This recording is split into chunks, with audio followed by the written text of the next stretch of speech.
So hello guys, welcome back to our channel Nellore Nani. So ఇట్లాంటి video మీ ముందుకు తీసుకొస్తాను ఇప్పుడు మళ్ళీ అనుకోవడం లేదు, బట్ తీసుకునే టైం వచ్చింది కాబట్టి తీసుకొస్తున్నాను. మీద చూసే ఉండొచ్చు, రిషన్ ఛానల్లో వీడియో అప్లోడ్ అయింది కదా, దాని గురించి నేను మాట్లాడదాం ఇప్పుడు ఈ వీడియో ముందుకు వచ్చాను. సో మెయిన్ థింగ్ ఏంటంటే దాంట్లో నాకు బ్యాడ్ కామెంట్స్ వచ్చాయి. సో అందుకని చెప్పని నేను రియాక్ట్ అవుతున్నాను. ఎందుకు ఇప్పుడు రియాక్ట్ అవుతున్నాను, దానివల్ల నా లైఫ్ ప్రజెంట్ ఇట్ట అట్ట అని అట్ట పడిపోయి ఉంది. బ్యాడ్ కామెంట్స్లో ఇట్లాగా సిస్టర్ అని చెప్పని ఇట్లా బ్యాడ్ కామెంట్స్ చేస్తున్నారు. ఒక అమ్మాయిని మోసం చేసామని చెప్పి అంటున్నారు. సరే, నేను మోసం చేసా అంటున్నారు కదా, నేను ఏం మోసం చేసి మీరు చెప్పండి. నేనేమైనా ఇట్లాగా ఫస్ట్ నుంచే మోసం చేసి ఇట్లా ఏమైనా వాడుకొని వదిలేసానా? కాదు కదా. నా లైఫ్ని మంచిగా లీడ్ చేసుకుంటా, సెట్ అవ్వదని చెప్పని ఇద్దరికి ఓకే అని చెప్పని వాళ్ళ లైఫ్ మంచిగా లీడ్ చేసుకుంటున్నారు, వాళ్ళ వాళ్ళతో హ్యాపీగా ఉన్నారు. అది మీకు తెలియదు, ఎందుకంటే అది ఆఫ్ కెమెరా కాబట్టి. ఓకే, ఇంకా సెకండ్ థింగ్ ఏంటంటే నేను ఏదైనా బయటకు కనబడతాను, అదే స్టోరీస్ వల్ల కానీ ఇంకా వీడియోస్ వల్ల కానీ. నేను మొత్తం అంటే పబ్లిక్ స్టోరీస్ పెడతాను, నేను ప్రైవేట్ స్టోరీస్ ఏం పెట్టుకోను, నేను స్నాప్లు పెట్టుకోను, అట్లా ఏం పెట్టుకోను. ఏమన్నా అది పబ్లిక్ ఉంటుంది, ఎందుకంటే మనం లోపల పెట్టుకోము, ఏమన్నా మొత్తం బయటికి. అదే నేను చెప్తున్నా కదా, మీరు నన్ను తప్పుగా అనుకున్నా, నన్ను బ్యాడ్ కామెంట్ అనుకున్నా కూడా అది ఇదే నిజము. నేను ఏదో ఇప్పుడు ఏం మాట్లాడుతున్నా ప్రతి ఒక్కరు నిజమే మాట్లాడుతున్నాను. ఇప్పుడు దీనివల్ల ఈ వీడియో చూసిన తర్వాత నాకు శత్రువులు రెడీ అవ్వచ్చేమో, నాతో ఎవరు మాట్లాడకుండా ఉండొచ్చేమో. బట్ ఎందుకు ఇట్లా మాట్లాడుతున్నానంటే జస్ట్ ఒక కాల్ మాట్లాడడం వల్ల నా లైఫ్ ప్రజెంట్ నాశనం అయిపోయింది. జస్ట్ ఆ కాల్ మాట్లాడడం వల్ల నా లైఫే పోయింది. ఇప్పుడు మళ్ళీ ఒంటరి బతుకు. ఎవరు చెప్పుకోవాలి చెప్పండి నా బాధ? మీరు తీసిన కామెంట్లు బట్టి కూడా. మెయిన్ థింగ్ ఏంటంటే నాకు ఇంట్లో వాళ్ళు చూశారు, అర్థమైందా? ఇంట్లో చూసిన తర్వాత ఒక లైఫ్ అనేది కిందకి డౌన్ఫాల్ అయిపోయిన తర్వాత ఇంట్లో వాళ్ళు సరే వీడికి మ్యారేజ్ చేసి ఒక హైప్ తీసుకొద్దాము, వాడికి ఒక బాధ్యత పెడదామని చెప్పి అనుకున్నారు. అక్కడి వరకు బాగానే ఉంది. నేను నా లైఫ్ని మంచి లీడ్ చేసుకుంటా, జాబ్ చేసుకుంటా, మంచిగా ఉన్నా. అరే దాన్ని కూడా నాశనం చేసేసారు. ఏం చేయాలి చెప్పండి? నేను చెప్పానా కాల్ చేయమని? అంటే సరే అన్న కాల్ చేశాడు, అన్న ఒక మంచి ఇప్పుడు రిషన్ ఏమనుకున్నాడంటే జనాలకి తెలియాలి కదా అని చెప్పని చేశాడు. బట్ మెయిన్ థింగ్ ఏంటంటే రిషన్ కాల్ చేసినప్పుడు అది జస్ట్ ఒక 10 seconds 15 seconds ఉంటుందేమో క్లిప్. అది అన్న ఏం చేస్తున్నావు అన్న అని చెప్పని, నిద్రపోతాను లేచిన అని చెప్పని చూసిన అక్కడ చిన్న బాగా గమనించండి, క్లిప్ కట్ అయి ఉంటుంది. అది మీకు అది అర్థం కాదు అంతగా. బట్ మెయిన్ థింగ్ ఏంటంటే దాంట్లో మధ్యలో నేను అంటాను ఏమన్నా మంచిగా ఉండు అని చెప్పని. అప్పుడు తను ఏమంటుంది తెలుసా, నాకు నువ్వు చెప్పాల్సిన అవసరం లేదు అంటది. ఇప్పుడు రిషన్న మాడమని చెప్పాడు కాబట్టి నేను మాట్లాడా. అవతల వ్యక్తి మన మీద సీరియస్ చూపించినప్పుడు వితౌట్ ఎనీ సంథింగ్ ఏమంటారు, నీకు ఏమైనా రైట్స్ ఉంటే నా మీద కోపం చూపించచ్చు. నేను ఒక మంచి మాట చెప్పాను, అది కూడా అన్న చెప్పమంటేనే ఏంది ప్రజెంట్ ఇప్పుడు అన్న కిందే ఉంది కదా, టీంలోనే ఉంది కదా. అన్న చెప్పమంటే నేను చెప్పినప్పుడు ఎలా రియాక్ట్ అవ్వాలి?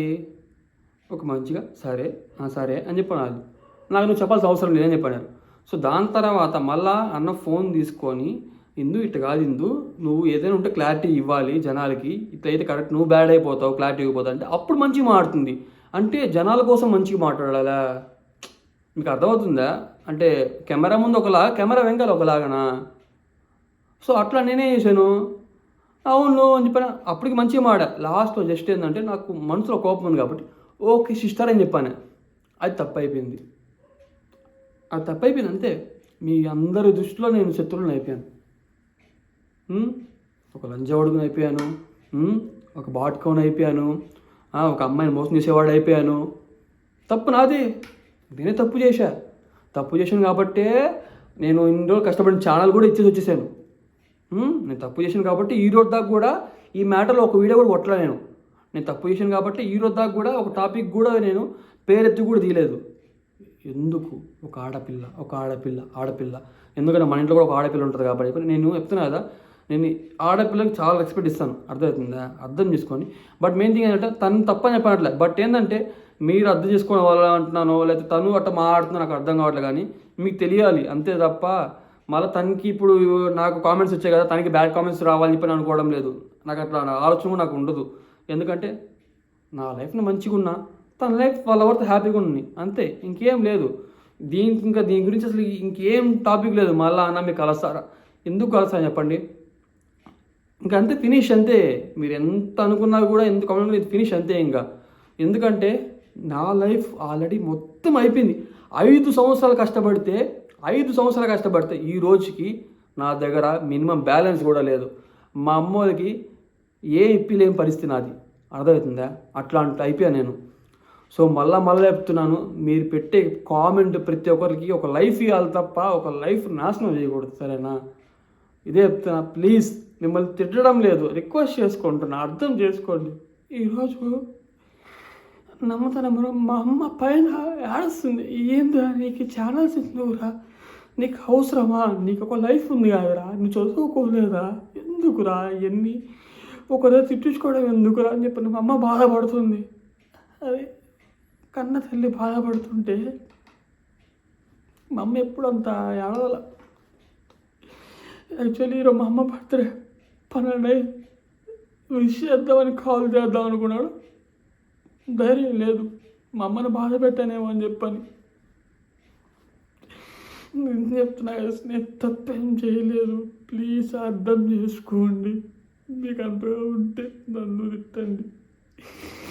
దయచేసి ఏదో నన్ను అమ్మాయిని మోసం చేశాయని చెప్పండి, నన్ను బ్యాడ్ చేయకండి ప్లీజ్. మీకు కాలు మొక్కుతా. నా లైఫ్ ఏదో మంచిగా వెళ్తున్నా, జాబ్ చేసుకుంటా, మంచిగా ఉంటున్నా, మీరు మంచిగా నాకు సపోర్ట్ చేస్తున్నారు. బట్ ఒక చిన్న క్లిప్ నేను సిస్టర్ అనే మాటకి మీరు అంటున్నారే, దానికి ముందు మాడిన మాట ఎందుకు కట్ అయిపోయింది అది మీకు తెలుసా? తెలియదు కదా. అబ్బాయి ఏడిస్తే ఏడ్చే అంటారు, కానీ ఇవన్నీ చూసిన తర్వాత ఎందుకు ఏడవడు చెప్పండి?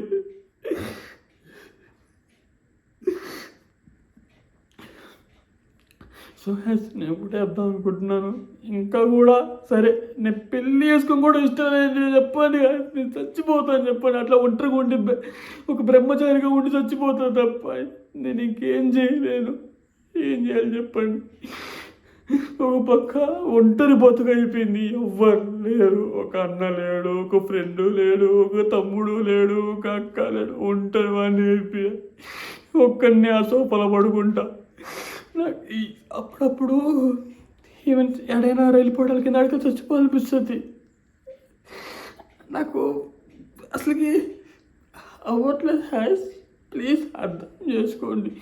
నేను మంచిగా జాబ్ చేసుకుంటున్నా, మంచిగా ఉంటున్నా. మీ చేతికి దండం పెడతా, ప్లీజ్ నన్ను బ్యాడ్ చేయబాగండి.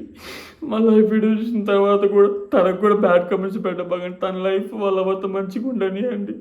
నా లైఫ్ ఇంకట్టే పోయింది. ఆ అమ్మాయి కూడా ఇప్పుడు ఎవరితో ఎంగేజ్మెంట్ చేసుకుంది, ఆ అమ్మాయి కూడా బ్లాగ్ చేసింది, మాట్లాడడం లేదు. అది ఏమొద్దు, ఎంగేజ్మెంట్ అవ్వదు తెలీదు.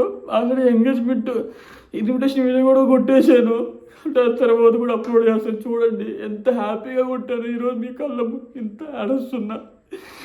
కనుకరించండి ప్లీజ్. ఇప్పటికైనా ఒక కామెంట్ పెట్టే ముందు ఆలోచించండి ప్లీజ్.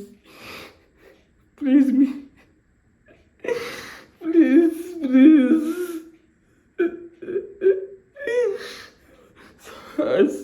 చెప్తున్నా కదా, నేను ఎంత తప్పు చేస్తుంటే సరే మీరు నిరూపించండి. నేను అట్లానే మీ ముందుకు వస్తాను, మీరు ఏం చేస్తారని చేయండి. అంతేగాని నా లైఫ్తో ఆడుకోబాగండి ప్లీజ్. ఇది ప్రతి ఒక్కరు చెప్తున్నా, ఎవరైతే నన్ను బ్యాడ్ చేయాలనుకుంటున్నారో ప్లీజ్ ప్లీజ్ ప్లీజ్ మీ కాలు మొక్కుతాను, నన్ను బ్యాడ్ చేయబాగండి ప్లీజ్.